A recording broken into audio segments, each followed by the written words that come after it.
우리 시간 함께 성경 말씀 보도록 하겠습니다. 고린도전서 4장 8절, 9절, 2절 말씀, 신약성경 267페이지입니다. 오늘은 세상의 구경거리가 된 성도라는 말씀의 제목으로 함께 오늘 주신 우리 말씀을 나누도록 하겠습니다.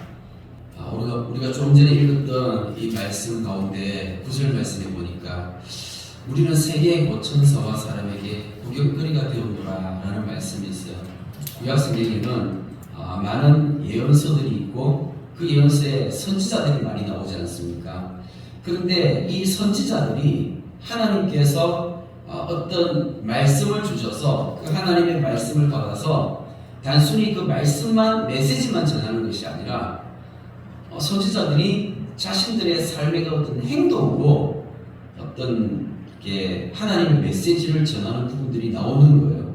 그거를 특히 이제 신학적인 용어로 상징 행동이라고 하는데 영어로는 사이렉트라고 합니다.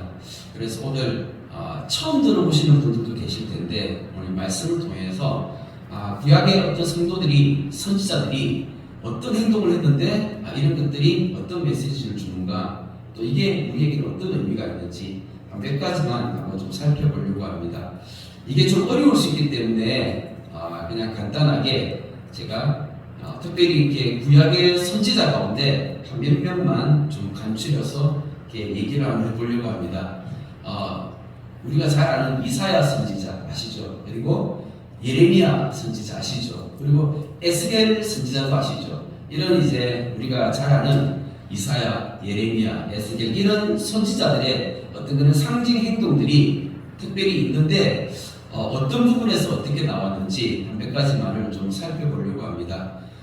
지금 이제 좀 전에 제가 말씀드렸던 이 선지자들이 언제를 기준으로 해가지고 특별히 성경에 나오냐 하면 성경에서, 구약 성경에 있어서 가장 큰 사건 중에 하나가 뭐냐 하면 바로 예루살렘이 멸망하고 성전이 파괴되었다는 거예요. 그래서 이 사건은 굉장히 큰 사건이고 성경 전체에 있어서 너무나 중요한 사건이거든요.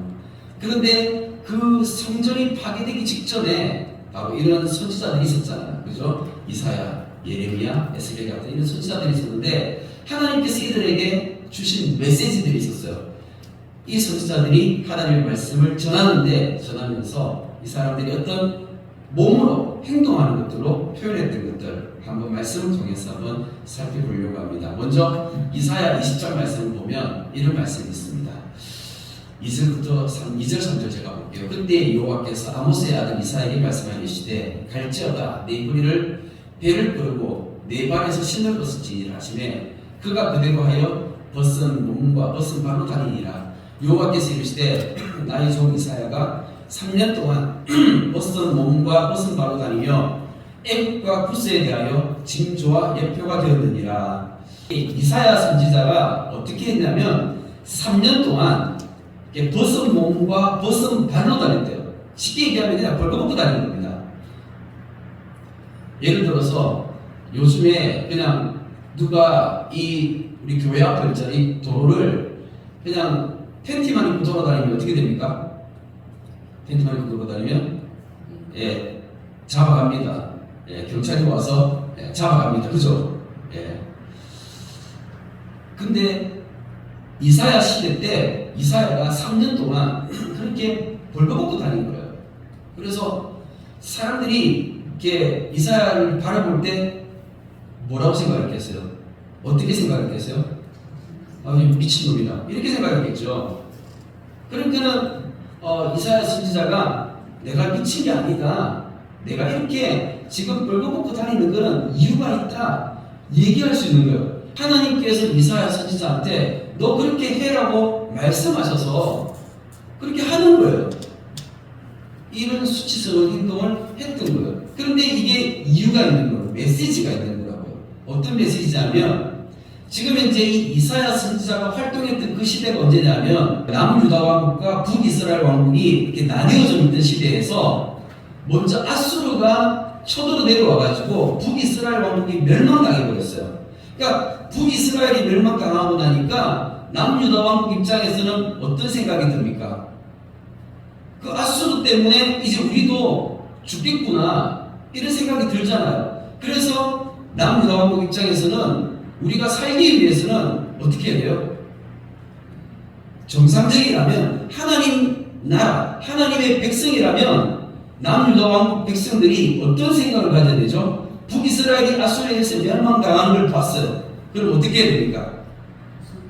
우리가 하나님 믿고 하나님도 붙잡고 하나님 앞에 기도해야지 이렇게 생각하고 이렇게 얘기하는 게 이게 정상적인 거죠. 그런데 이사야 시대 때 사람들이 백성들이 그렇게 하지 않은 거예요.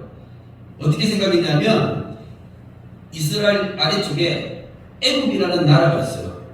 그런데 애굽보다 더 강력한 구스라는 나라가 있어요. 구스라는 나라는 지금 이제 이디오피아입니다. 옛날에 이디오피아가 굉장히 힘이 셌었어요. 그런데 이 구스와 애굽이 우리와 함께 힘을 합해가지고 저 아수르에 대항해서 싸워가지고 그래서 우리가 보호받기를 원하는 거예요.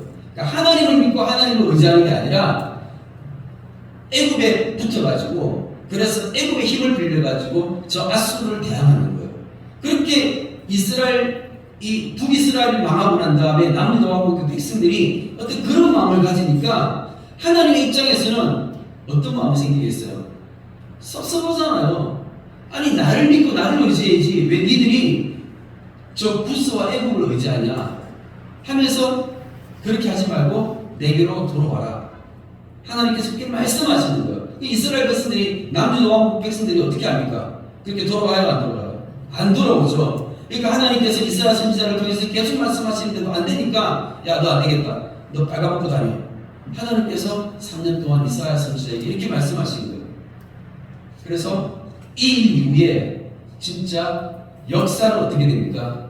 진짜 역사가 어떻게 흘러가냐면 결국에는 이 아수르가 쳐들어와서 아수르에 의해서 애국과 구스가 전쟁을 하고 그들이 포로로 끌려가는 이러한 일이 발생했는데 그때 진짜 역사 가운데서 이 사람들이 빨가벗겨가지고 그렇게 포로로 끌려가게 되는 이러한 역사적인 사건이 생기는 거예요.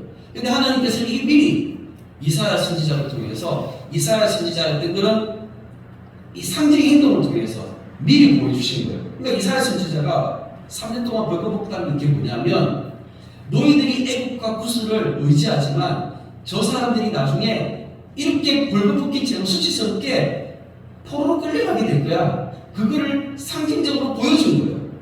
그걸 보면서 너희들이 나를 보면서 깨달아. 너희들이 나를 보면서 저 구스와 애국을 의지하지 말고 하나님을 의지해야 돼. 이걸 메시지로 전달하는 거예요. 그럼에도 불구하고 사람들은 변하지 않았습니다. 근데 제가 말씀을 드리고 싶은 것은 백성들의 입장이 아니라 이사야 선지자 입장에서 한번 생각해 보자는 거예요. 이사야 선지자가 이 일을 하고 싶었겠습니까? 이사야 선지자가 이거 하고 싶었을까요? 하나님이 이렇게 하라 하면 이거 하고 싶었을까요? 떡국 다니는 게 그게 뭐가 그리 좋아서 이런 수치스러운 일을 하지만 하나님께서 시키니까 하나님의 말씀에 순종하였고 또 한편으로는 내가 사랑하는 이스라엘 민족 우리 민족을 내가 사랑하기 때문에 우리 민족이 회개하고 돌이키기를 원하는 그런 믿음의 마음으로 이사야 선지자는 이것을 순종하면서 이 일을 하는 거예요. 이사야 선지자는 그 한 사람 때문에 자기가 알지는 못하지만 누구인지는 모르지만 내 모습을 통해서 회개하고 돌아올 그 한 사람을 위해서 기꺼이 자신의 그 수치를 내어놓은 거예요. 이사야만 그렇게 했습니까? 아니죠. 예수님도 그렇게 하셨습니다. 예수님께서 십자가 달리실 때 어떻게 하셨어요? 온몸이 완전히 벌거벗긴 채로 그렇게 십자가에 달리셔서 수치를 당하셨습니다. 왜요? 예수님께서 왜 그렇게 벌거벗겨서 십자가 달리면서 죽으시면서 그렇게 수치를 당하셨을까요? 그게 바로 나 때문이라는 거죠. 내 때문이라는 겁니다. 내가 예수님 보면서 예수님께서 왜 저렇게 죽으셔야만 됐지? 내 죄 때문이라는 거죠. 그러면 내가 예수님의 그 죽으심을 통해서 내가 깨닫고 내가 하나님의 자녀로 나아갈 수 있는 그 길이 열려서 내가 구원받았다고 하더라면 예수님의 십자가 죽음은 결코 헛되지 않는 거예요. 그런데 이 세상에 아무도 예수님의 그 십자가 죽음을 통해서 진짜 구원받은 사람이 없다라고 한다면 그러면 그 죽음은 헛된 것이죠. 하지만 나 한 사람이 회개하고 돌아온다면 예수님의 죽음은 결코 헛되지 않은 것이었어요. 예수님의 그 십자가 죽음을 헛되지 않게 하기 위해서 내가 예수님 믿은 것입니다. 그리고 내가 예수님 가시는 그 길을 따라가는 것입니다. 예레미야 32장에 한 가지 또 예를 들어서 말씀을 드리겠습니다. 7절 말씀 보니까 보라 네 숙부 살룸의 아들 하나멜이 내게 와서 말하기를 너는 아나도스에 있는 내 밭을 사라 이 기업을 물을 권리가 네게 있느니라 하리라. 그러니까 예레미야라는 선지자가 있잖아요. 그런데 이 예레미야라는 선지자는 어떤 선지자였냐면 예루살렘에서 하나님의 말씀을 전했던 선지자였어요. 근데 예루살렘에서 하나님의 말씀을 전할 때에 뭐라고 얘기했냐면 그때 당시 예레미야 외에 다른 모든 선지자들은 지금 이제 바벨론이 쳐들어왔는데 하나님께서 우리를 지키실 것이다. 하나님께서 우리를 보호해 주실 것이다 라고 얘기를 했어요. 그런데 예레미야는 혼자서 거기에 대해서 하나님의 말씀을 그대로 전했습니다. 뭐라고 하냐면 저 바벨론에 의해서 우리는 멸망할 거야. 예루살렘은 파괴될 거야. 그리고 이 예루살렘 성전은 파괴될 거야. 그렇게 얘기를 하는 거예요. 그러면 이 이야기를 듣는 이 유다 왕국의 왕은 어떨 것이며 백성들의 마음은 어떻게 될까요? 왕의 마음이 어떨 것 같습니까? 왕이 지금 이제 바벨론을 좀 쳐들어왔는데 지금 우리는 이제 좀 있으면 망할 거야. 우리는 안 돼. 그렇게 얘기하면 기분 좋아요, 안 좋아요? 당연히 안 좋죠. 그래서 왕이 너무나 화가 나가지고 그때 당시 왕이 시드기야였습니다. 이 시드기야 왕이 너무 화가 나가지고 예레미야를 감옥에다가 쳐넣어버렸어요. 감옥에다 넣어놓고 그리고 밥도 조금 주면서 쫄쫄 굶기면서 힘들게 그렇게 고통의 시간을 보내고 있는 이 예레미야에게 하나님의 음성이 들려왔어요. 내일 너 사촌이 찾아올 거야.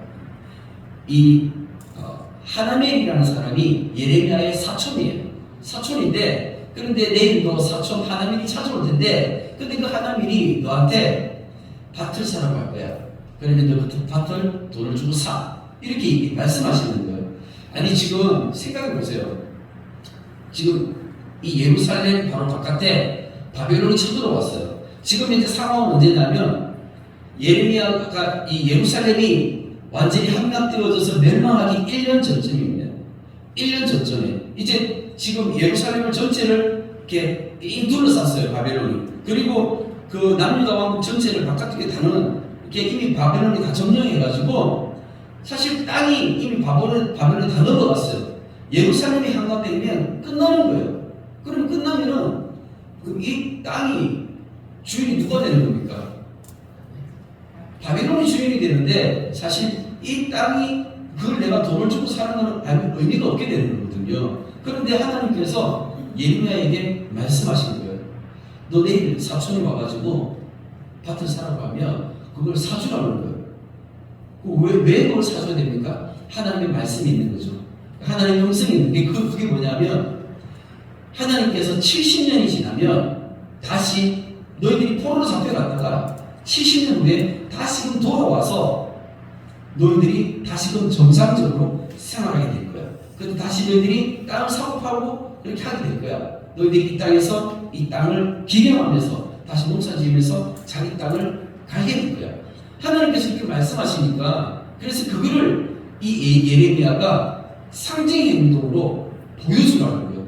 그래서 예레미야는 지금 현재 사실 이미 이 땅이 어디 땅이냐면 아나도스에 있는 땅이라는 거예요. 아나도스이 어디냐면 여기는 예루살렘 밖이에요. 그러니까 예루살렘 바깥에 이 지중해 해안 쪽에 거기 옛날에 그 블레셋이 있던 그 자리였는데 그 도시에 있는 땅을 사라는 거예요. 그 땅은 이미 바벨론이 점령하고 있어서 아마 그 지역에는 사람들이 이미 다 도망가고 없을 것이며 그 땅은 이미 쓸모가 없는 땅이에요. 그런데 사촌이 와서 네가 기업 물자인데 이 땅을 사달라는 거죠. 내가 지금 힘들고 어려우니까 내가 이 땅을 팔 거야 하면서 내놓은 겁니다. 사실 살 이유가 없지만 지금 나라가 지금 망하게 되니까 살 이유가 없지만 그런데 하나님의 음성 가운데 이 땅이 다시금 회복될 것이라는 그 메시지를 사람들에게 전달하기 위해서 그래서 예레미야가 자기 돈을 들여가지고 이 땅을 사게 됩니다. 그러면서 17세기를 주면서 이 밭을 사게 되는 거예요. 그러면 사람들이 예레미야를 보면서 어떤 생각을 가지겠습니까? 너무나 이해가 안 되죠. 사실 예레미야가 지금 거기 감옥에 갇혀 있는 이유는 뭐냐면 이제 저 바벨론이 쳐들어와서 우리는 망하게 될 거야. 너희들 항복하면 살 수 있어. 반항하고 저항하면 다 죽어. 다 죽는 거야. 그렇게 얘기하면 소망이 있습니까? 없습니까? 당연히 소망이 없죠. 근데 소망이 없는 얘기 가운데 다시금 또 소망이 있는 얘기를 하는 거예요. 뭐냐면 너희들이 만약에 항복을 하게 되면 그러면 곱게 포로로 바벨론으로 끌려갈 거야. 그리고 바벨론의 포로로 잡혀가서 그곳에서 70년 생활하고 난 다음에 다시금 하나님의 은혜로 돌아오게 될 거야 하면서 다시금 소망의 메시지를 주는 거예요. 참 이게 믿기 쉽습니까? 어렵습니까? 엄청 어려운 얘기죠. 말도 안 되는 얘기죠. 그리고 생각해 보세요. 70년이면 지금 이제 이 예레미야의 나이가 정확하게 몇 살인지는 모르지만 아마 한 50, 60 정도 됐을 거예요. 그 정도 나이 같으면 70년이면 살아있는 거예요? 죽어있는 거예요? 예레미야가 어떤 때까지 살아있겠습니까? 70년 후에. 그렇지 않습니까? 예. 70년이 지나서 예레미야는 아마 살아있지 못하는 자기도 알 거거든요. 그런데 그럼에도 불구하고 어떻게 해요? 이 땅을 자기가 다시 사게 되는 거예요. 하나님께서 예레미야한테 말씀하셨어요. 너는 결혼하지 말라 해서 예레미야는 결혼하지 않았어요.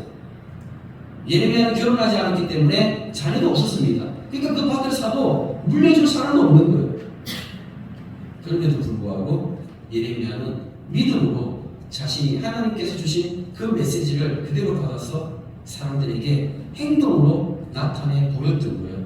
그러면 예레미야의 그 행동을 통해서 저 사람이 지금 이제 몸은 감옥에 갇혀 있고 그리고 자기가 돈을 들여가지고 그 밭을 사는 이 모습을 보면서 사람들은 굉장히 의아할 거예요. 그렇지 않습니까?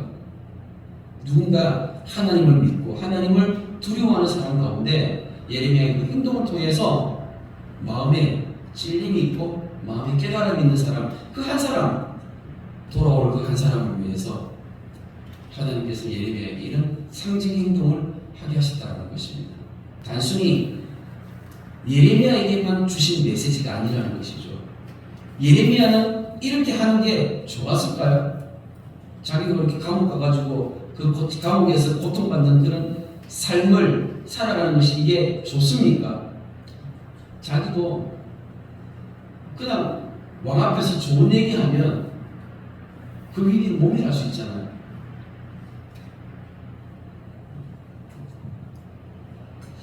세 번째 선지자입니다. 에스겔입니다. 에스겔 4장을 보면 여러 가지 상징 행동들이 나옵니다. 12절 말씀 한번 보니까 너는 그것을 보리떡처럼 만들어 먹되 그들의 목전에서 인분불을 피워 구울지니라.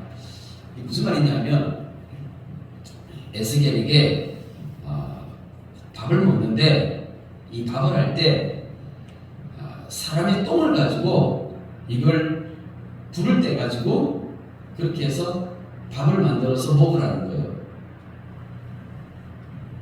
예를 들어서 만약에 생선을 굽는데 바닷가에 가가지고 낚시해가지고 물고기를 하나 잡았습니다. 그래가지고 이 고생에다가 생선을 탁 꽂아가지고 그래가지고 이렇게 불을 떼가지고 이렇게 생선을 이렇게 구울 수 있잖아요. 그러면서 사람 똥을 말려가지고 그 사람 똥을 불에 피워가지고 생선을 구우면 기분이 어떨 것 같습니까? 먹고 싶겠습니까? 생선이 맛있어서 맛있을 것 같습니까? 아니면은 생선이 아무리 맛있어도 그 불 자체가 더러우니까 그렇게 하기 싫겠습니까? 어떻습니까? 하기 싫죠. 하기 싫잖아. 에스겔도 하기 싫었어요. 에스겔도 하기 싫어가지고 하나님한테 따졌어요. 하나님이 시키는 건 내가 다 하겠는데 사람도 못 하겠습니다. 그렇게 하나님한테 때를 쓰니까 하나님이 바꿔주셨어요. 뭘로 바꿔주셨냐면 15절에 보니까 여호와께서 내게 이르시되 보라 쇠똥으로 인분을 대신하기를 허락하노라 하면서 사람똥 대신에 소똥으로 바꿔주신 거예요. 하나님 은혜였습니다. 이게 하나님 은혜인가요? 에스겔에게 주신 하나님의 은혜였습니다. 우리가 사실 이게 좀 이해하기 힘들지만 근데 하나님께서는 지금 현재 에스겔에게 주신 메시지가 있는 거예요. 하나님께서 에스겔 선지자에게 주신 그 메시지가 뭐냐면 지금 에스겔이 지금 어디에 있는지 아십니까? 에스겔은 지금 바벨론에 포로로 잡혀가 있어요. 포로로 잡혀가 있는 상황이 있습니다.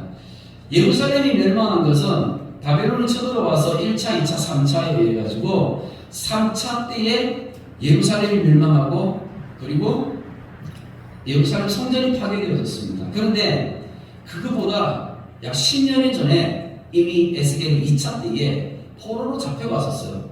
그리고 지금 에스겔은 그 바벨론에서 지금 현재 이 선지자 역할을 하고 있는 거예요. 하나님의 음성을 듣고 그것을 그대로 이스라엘 백성들한테 전달하는 것이죠. 그런데 하나님께서 에스겔을 말문을 딱 막아버리신 거예요. 말문을 딱 막아버려가지고 에스겔이 말을 못하는 거예요. 7년 동안 혀가 이 천장에 딱 달라붙어 버렸어요. 그래가지고 에스겔이 말을 못하는 거예요. 그러니까 말을 못하면 어떻게 돼요? 하나님께서 너는 말을 이제 못하니까 행동으로 하라는 거죠. 그래서 독특한 행동을 하게 하셨는데 뭘 하냐면 이렇게 하는 거예요. 에스겔이 지금 이렇게 흙을 가지고 토판을 가지고 만들어서 예루살렘 모양을 만든 거예요. 예루살렘 모양을 만들고 그리고 주변에다가 이렇게 막대기를 막 세우는 거예요. 그래서 이게 뭘 의미하냐면 예루살렘이 바벨론에 의해서 삥 둘러서 성이 포위될 것을 보여주는 거예요. 말을 못하니까 이렇게 자기가 행동으로 이런 것들을 사람에게 나타내 보여주는 거예요. 그 사람들이 에스겔의 행동을 보면서 생각할 수 있는 거죠. 저 사람이 뭐지? 아마 사람들은 대부분 다 어떻게 생각했을까요? 에스겔을 미친놈이라고 생각했겠죠. 그리고 에스겔이 또 이런 행동을 하게 됩니다. 하나님께서 너는 떡을 굽는데 이 떡을 소똥에다 구우라는 것이에요. 에스겔은 원래 제사장이 되어야 될 몸이었어요. 평생에 자기 어렸을 때부터 이렇게 더러운 짓을 해본 적이 없어요. 그래서 하나님 나는 할 수 없어요 라고 했을 때에 하나님께서 사람 중에서 소똥을 바꿔주면서 하라고 말씀하신 거죠. 에스겔이 자신의 어떤 그런 마음 가운데 원치 않는 바가 있어도 그래도 하나님의 백성들이 회개하고 하나님 앞으로 돌아오기를 기대하는 마음으로 하나님께서 시키는 것들을 행동으로 옮겼다는 것입니다. 이게 선지자의 상징 행동들이에요. 하나님께서 선지자에게 주신 메시지라는 겁니다. 이 말씀들이 하나하나가 이해가 되어지십니까? 선지자들이 그냥 하나님의 말씀만 전하는 것이 아니라 자신의 삶을 통해서 삶으로 하나님의 메시지를 전달했다는 것이죠. 이게 선지자의 역할 가운데 하나인 것입니다. 오늘 우리가 읽었던 고린도전서 4장의 말씀 다시 한번 좀 읽어보도록 하겠습니다. 8절 9절 말씀인데요. 우리가 아까 이제 읽었던 것은 개역 개정 성경입니다. 그런데 개역 개정이 좀 어려워서 좀 쉬운 성경으로 한번 번역해서 한번 같이 한번 읽어보도록 하겠습니다. 8절 9절 말씀 같이 한번 읽어보겠습니다. 시작. 여러분은 벌써 배가 불었습니다. 벌써 부자가 되었습니다. 우리를 제쳐놓고 왕이가 된 것이 행세하였습니다. 여러분이 진정 왕처럼 되었으면 좋겠습니다. 그렇게 하여 우리도 여러분과 함께 왕노를 하게 되면 좋겠습니다. 내가 생각하기에 하나님께서는 사도들인 우리를 마치 사형수처럼 세상에서 가장 보잘것없는 사람들로 내놓으셨습니다. 우리는 세계와 천사들과 사람들에게 구경거리가 된 것입니다. 아멘. 사도 바울이 고린도 교회에 편지를 보내면서 그 말씀 가운데 이런 말씀이 있는 거예요. 사도 바울이 뭐라고 얘기하냐면 우리는 세계와 천사들과 사람들에게 구경거리가 된 것 같다 하면서 내가 구경거리가 됐다는 거예요. 여기서 우리는 아마 이제 바울이 이제 거기 가서 복음을 전했을 때 함께 복음을 전했던 사람들이 있었죠. 바울과 신라와 디모데와 이런 같은 사람들이 있었잖아요. 근데 이 사람들은 다들 어떤 사람들이었냐? 정말 사람들이 봤을 때 그냥 구경거리 된 거예요. 구경거리. 어떤 구경거리인가? 9절 말씀에 보니까 하나님께서 사도들이 우리를 마치 사형수처럼 세상에서 가장 보잘것없는 사람들로 내놓으셨다라고 얘기하는 거예요. 그러니까 우리의 모양이 어떤 거냐면 사형수 같은 거. 이제 죽을 날이 다 된 이런 사형수. 근데 그때 당시에 사형수는 어떤 모습이었냐면 이런 걸 생각하시면 됩니다. 혹시 커바디스라는 영화를 보셨는지 모르겠는데 그 영화를 보시면 이런 장면이 나오죠. 예수님 믿는 사람들, 기독교인이라는 이유만으로 이 사람들을 원형 경기장에다가 모아놓고 십자가에 매달아 놓고 그리고 어떻게요? 불로 태워가지고 사람들을 죽이기도 하고요. 그리고 사자의 밥이 되게끔 배고픈 사자들을 그 원형 경기장에 풀어놓고 이 사자의 밥이 되게끔 그렇게 했던 거예요. 이 그리스도인들이 딱 한마디면 죽지 않고 살 수 있습니다. 그 한마디가 뭐였죠? 나는 예수님 몰라요. 나는 예수님 안 믿어요. 이 말 한마디면 살 수 있는데, 그런데 이 사람들이 예수님을 부인할 수 없으니까, 나는 예수님 모른다 할 수 없으니까 자기 자신의 삶을 그냥 그대로 목숨을 내어놓는 거였어요. 이 사람들이. 그래서 사자의 밥이 되었습니다. 그럼 이 원형 경기장에 왔던 사람들 있죠. 이 원형 경기장을 가득 메웠던 사람들. 이 사람들은 어떤 사람이에요? 구경꾼들이죠. 이 사람들이 무슨 구경을 하냐면 기독교인들이 이렇게 사자랑 싸우는 거예요. 사자랑 싸움이 됩니까? 그 배고픈 사자들과 싸우면 안 되죠. 사자들이 달려들어서 이 사람들을 찢어가지고 물어뜯고 죽이는 거예요. 그 모습을 세상 사람들, 구경꾼들은 즐기면서 환호하는 겁니다. 너무 잔인하지 않습니까? 정상적인 사람이라면 사실 사자가 사람을 물어뜯고 있으면 그거 보는 거 끔찍해가지고 눈을 돌리면서 못 보는 게 정상이잖아요. 그런데 그 모습을 바라보면서 환호하고 그 모습을 즐거워하고 그 모습을 즐기는 사람들이 미친 사람들 아닌가요? 그죠? 세상 사람들이 이렇게 미친 거예요. 악한 거예요. 그런데 그 안에서 그 세상 사람들의 그 미친 사람들처럼 환호하는 그 모습 안에서 우리 그리스도인들이 내 목숨을 그냥 내어놓은 거죠. 누구 때문에요? 예수님 때문에. 이렇게 얘기하는 거죠. 하나님께서는 사도들이 우리를 마치 사형수처럼 세상에서 가장 보잘것없는 사람들로 내놓으셨다라고 이렇게 고백하는 거예요. 그러니까 우리의 모습을, 내 모습을 누가 보는 거예요? 세상 사람들이 보는 거죠. 그걸 세계와 천사와 사람들에게 구경거리가 되겠다라고 얘기하는 것입니다.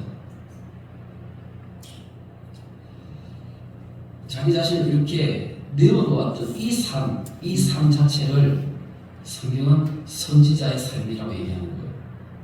우리 선지자들의 삶은 이랬던 거예요. 단순히 말로만 얘기하는 게 아니라 그 삶으로, 행동으로, 모습으로 나타내 보여지는 것이죠. 고린도 교회의 성도들은요, 배가 불렀었어요. 배가 불렀어요. 왜 배가 불렀을까요? 이 고린도라는 이 지역 자체가 사실은 무역의 중심지였거든요. 그러다 보니까 상업이 활발하고 그렇게 하다 보니까 사람들이 장사해서 돈을 많이 벌고 잘 먹고 잘 산 그런 사람들이 교회 안에 여러 있었던 것 같습니다. 그러다 보니까 이 사람들은 교회 왔잖아요. 세상에서는 잘 먹고 잘 살아요. 그리고 교회에 와가지고 하나님을 믿어요. 그러면은 좋아요, 안 좋아요? 나는 하나님 믿고 구원받았으니까, 나는 이제 구원받았으니까 얼마나 감사합니까? 그죠? 그러니까 세상의 모든 것을 다 가진 것 같은 거예요. 세상에서도 잘 먹고 잘 살죠. 그리고 나는 지금 교회를 다니잖아요. 난 하나님 믿잖아. 그러니까 나는 이제 어떻게 해요? 세상을 다 가진 것, 왕처럼 살아가는 거예요. 왕이 된 듯이 그렇게 행세했다라는 거예요. 그런데 사도 바울이 이야기하는 거예요. 사도 바울이 뭐라고 얘기합니까? 야, 니들이 왕이라 된 듯이 행세하지만, 야, 진짜 왕이 뭔 줄 아냐? 진짜 왕이 뭔 줄 아냐? 진짜 왕노로 됐으면 좋겠다. 너희들이 진짜 왕이 됐으면 좋겠다. 라고 얘기하는 거예요. 그 진짜 왕은 어떤 사람들이죠? 내가 세상에서 가진 것이 많아요. 내가 세상에서 돈을 많이 벌어서 부자로 살아요. 그러면 내가 이제 그 가운데서 하나님의 자녀가 되었어요. 예수님 믿고 하나님의 자녀가 되었어요. 그럼 어떻게 살아야 돼요? 내가 가진 것들을 나누면서 섬기면서 사는 게 이게 하나님의 자녀로서의 모습이고 이게 왕노릇 하는 것이거든요. 세상 사람들이 생각하는 왕의 개념은 다스리고 지배하는 개념이에요. 하지만 성경에서 말하는 이 왕의 개념은 나누고 섬기는 개념이라고요. 하나님의 나라는 그런 거잖아요. 그런데 하나님 나라 백성이라고 하면서 여전히 세상 사람들하고 똑같이 살아가는 이 모습을 바라보면서 너희들이 지금 어떻게 살아가고 있는 거냐? 바울이 책망하고 있는 것입니다. 이런 말씀이, 이런 메시지가 우리 주님의 교회 성도들에게 온전히 깨달아지시길 축복합니다. 나는 그리스도인입니다. 맞습니까? 우리 그리스도인입니다. 그리스도라는 뜻이 뭔지 아십니까? 그리스도. 그리스도라는 뜻은 기름 부음 받은 자라는 뜻이에요. 기름 부음을 받다라는 것은 무슨 말이냐면 옛날에 구약 성경을 보면 왕과 선지자와 제사장을 세울 때 기름을 부어서 이 사람들을 각자 그 직분을 세웠죠. 그래서 기름 부음 받은 자, 그리스도라고 하면 사실은 이 세 가지 직분을 이야기하는 것인데, 그런데 예수님께서 우리가 이 땅에 오셔가지고 예수님을 예수 그리스도라고 하잖아요. 예수님께서 실질적으로 뿔에다가 기름을 채워가지고 머리에다가 기름 부음을 받은 적이 있습니까? 없었죠. 우리 성경에 보면 그런 기록이 없습니다. 그럼에도 불구하고 우리가 왜 예수님을 예수 그리스도라고 할까요? 예수님은 기름 부음을 받았는데 어떤 기름 부음을 받았길래 우리가 예수님을 예수 그리스도라고 하냐고요. 우리가 예수님을 예수 그리스도라고 하는 이유는 예수님이 실질적으로 그 뿔에다가 기름 담아가지고 이렇게 기름 부음을 받았던 어떤 그런 육체적이고 물리적인 것을 얘기하는 것이 아니라 예수님은 성령으로 기름 부으심을 받은 거예요. 그래서 예수님께서 맨 처음에 세례를 받으실 때 요한에게 나아가서 요단강에서 물로 세례를 받았잖아요. 그때 하늘에서 성령이 임해가지고 성령으로 세례를 받으시는 거예요. 근데 그 성령의 세례가 예수님에게 기름 부음으로 나타나는 거예요. 무슨 말인지 이해가 되십니까? 예수님은 그렇게 성령으로 세례를 받으셨고 성령으로 기름 부음을 받으셨는데, 그러면 우리도 마찬가지인 거죠. 우리도 내가 예수님 믿으면서 내가 성령으로 세례를 받아서 내가 성령으로 기름 부음을 받은 거예요. 이제 그럼 내가 이 삶을 믿음으로 살아내는 것입니다. 예수님께서 왕과 제사장과 선지자 역할을 감당했던 것처럼 나도 동일하게 내가 그리스도인이라면 내가 어떻게 살아야 돼요? 내가 왕처럼 살아야 되고 내가 제사장처럼 살아야 되고 내가 선지자처럼 살아야 되는 거예요. 그러면 우리 주님의 교회 성도님들이 어떻게 지금 왕처럼 살아가고 계십니까? 어떻게 지금 왕처럼 살아가고 있습니까? 우리가 교회로 함께 모여가지고 왕노릇 하고 있나요? 네, 그렇게 하고 있습니다. 우리가 한 가지 예를 들어볼까요? 우리가 수요일날 우리 교회에서 함께 모여가지고 수요 기도회를 해요. 수요 기도회를 하면 항상 기도의 제목 가운데 어떤 기도의 제목들이 있냐면 열방을 향한 기도의 제목들이 있습니다. 한 번도 들어보지 못한 미전도 종족, 한 번도 들어보지 못한 나라와 민족을 위해서 우리가 기도하는 거예요. 열방을 섬기는 거예요. 그리고 우리가 이 대한민국, 우리가 한국 교회를 섬기고 우리가 전혀 알지도 못하는 사람들을 섬기는 거예요. 이게 누가 하는 거예요? 이게 이 땅에 있는 왕들이 하는 거예요. 이게 왕인 거예요. 근데 사람들은요, 왕을 어떻게 생각하냐면 내가 대통령이 되는 거예요. 내가 이 땅에서 내가 대통령이 되어가지고 이 세상 사람들, 이 대한민국 사람들을 다스리는 거죠. 그거를 왕이라고 생각하는 거죠. 그것은 세상의 개념이고요. 성경에서 말하는 개념은 전혀 다른 개념인 것입니다. 하나님은 우리 한 사람 한 사람이 왕으로 이 땅에서 섬기기를 축복하십니다. 하나님께서 그렇게 원하시는 거예요. 우리는 한 사람 한 사람이 제사장입니다.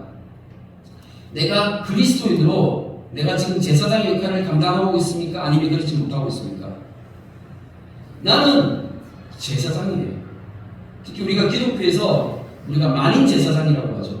이제 예수님께서 십자가에 죽으심으로 성전의 희상이 찢어져가지고 누구든지 다 하나님의 은혜의 앞에 예수님 옆에 나아갈 수 있게끔 만들어줬어요. 그래서 우리가 지금 이렇게 나와서 다 같이 예배를 드리잖아요. 예배드리는 이 모습이 바로 우리가 하나님 앞에 드리지는 제사장의 모습인 것입니다. 그리고 그냥 예배를 드리는 것이 아니라 또 내가 예배를 드리면서 내가 섬기면서 예배를 드리잖아요. 예배를 섬기잖아요. 우리 주님의 교회 같은 경우도 예배를 드리면서 함께 서로가 다 자기 역할들을 감당하는 거예요. 저는 말씀을 전하는 직분을 맡아서 이 직분을 섬기는 거예요. 어떤 사람들은 또 찬양으로 반주로 이렇게 또 섬기기도 하고, 어떤 사람은 식사를 준비해가지고 성도의 교제를 그렇게 섬기기도 하고, 다양한 모습으로 섬기는 거예요. 이 예배 가운데 제사장의 직분이 있다는 것입니다. 이 한 가지 한 가지 내가 지금 가지고 있는, 내가 받은 이 직분을 힘껏 섬기는 이 삶을 통해서 내가 그 선지자 제사장의 역할을 내가 감당하는 것이죠. 믿으십니까? 아멘. 아멘. 선지자 역할은 어떻습니까? 선지자 역할. 우리가 선지자 역할도 잘 감당하기를 축복합니다. 아멘. 우리 주님의 교회 같은 경우는 한 달에 한 번이라도 이 역할을 감당하기 위해서 우리가 노방전도 하고 있어요. 그렇잖아요. 우리가 교회 앞에서 이제 잠깐 깔아가지고 사람들에게 음료수도 나눠주기도 하고, 겨울에 붕어빵 나눠주기도 하고 하면서 복음을 전하는 거예요. 우리 그냥 전합니까? 복음을 전하는 거죠. 그게 목적이잖아요. 복음 전하는 거. 이 복음 전하는 메시지, 이게 누가 하는 거예요? 선지자가 하는 것이고, 이게 바로 그리스도인이라고요. 내가 그리스도인이라면 이 당연하게 하는 거예요. 당연히 하는 거예요. 그냥 하는 거야? 아니요. 기뻐하고 절구하면서 마땅히 내가 감당해야 될 몫으로 알고 하는 것이죠. 첫 번째는 하나님의 말씀을 입으로, 말씀으로 그대로 전하는 거죠. 우리는 그렇게 복음을 전하는 거죠. 그죠? 그런데 선지자들이 또 어떻게 했습니까? 어떻게 전했습니까? 행동으로. 상징 행동으로 나타내 보여주는 거예요. 내가 진짜 그리스도인이고, 내가 그리스도인으로서 선지자의 어떤 역할을 내가 감당하려고 한다면 내 삶의 모습 가운데 뭐가 있어야 되는 거예요? 이 복음의 메시지가 들어있어야 된다는 것입니다. 세상 사람들이, 주변에 있는 사람들이, 이웃들이, 친구들이, 친척들이, 가족들이 누구라도 나를 보았을 때 내 삶의 모습에서 뭐가 보여야 돼요? 복음의 모습이 나타나야 된다는 거죠. 복음의 메시지가 들려져야 된다는 것입니다. 이게 진짜예요. 이게 진짜 내가 그리스도인이라는 증거인 것입니다. 사랑해 주님 감사합니다. 오늘도 주님께서 또한 예배를 통하여, 말씀을 통하여 주님 깨닫게 해주시니 감사를 드립니다. 주님, 나는 그리스도인입니다. 우리 주님의 교회는 성도입니다. 주님, 이 말씀이 깨달아지게 하여 주시옵소서. 무엇보다 내가 이 땅을 살아가면서 이제 진짜 왕 노릇하기를 간절히 소원합니다. 주님, 나의 입술을 통하여 많은 영혼들이 복을 받게 해주시고, 주님, 우리 주님의 교회를 통하여 축복에 흘러갈 수 있는 은혜가 있게 하여 주시옵소서. 더 많은 사람들, 더 많은 영혼들을 섬길 수 있는 은혜가 있게 하여 주시기를 기도드립니다. 또한 주님, 우리 주님의 교회가 이 마지막 시대 예배가 회복되어져서 예배다운 예배를 통하여 제사장의 역할을 감당하기를 원하오니 하나님 우리 주님의 교회에 복을 더하여 주시옵소서. 또한 주님, 우리 주님의 교회가 이 마지막 때에 선지자의 사명을 감당하는 교회 되어지기를 원합니다. 우리 한 사람 한 사람이 진짜 삶의 모습을 통하여 정말 더 많은 사람들에게 이 복음의 메시지를 흘려보내게 하여 주시옵소서. 우리 주변의 많은 이웃들과 또한 주님, 세상 사람들이 우리 한 사람 한 사람을 바라보고 하나님이 살아계시구나, 예수님께서 진짜 죽으셨구나, 예수님 다시 오시는구나, 저들이 깨닫고 저들이 두려워함으로 주님 앞으로 나오기까지 주님, 내가 그렇게 세상에 구경거리 된 것처럼 내 삶을 던질 수 있는 참된 믿음이 우리 한 사람 한 사람에게 다 부어지기를 간절히 기도하오며 살아계신 예수 그리스도 이름으로 기도드립니다. 아멘.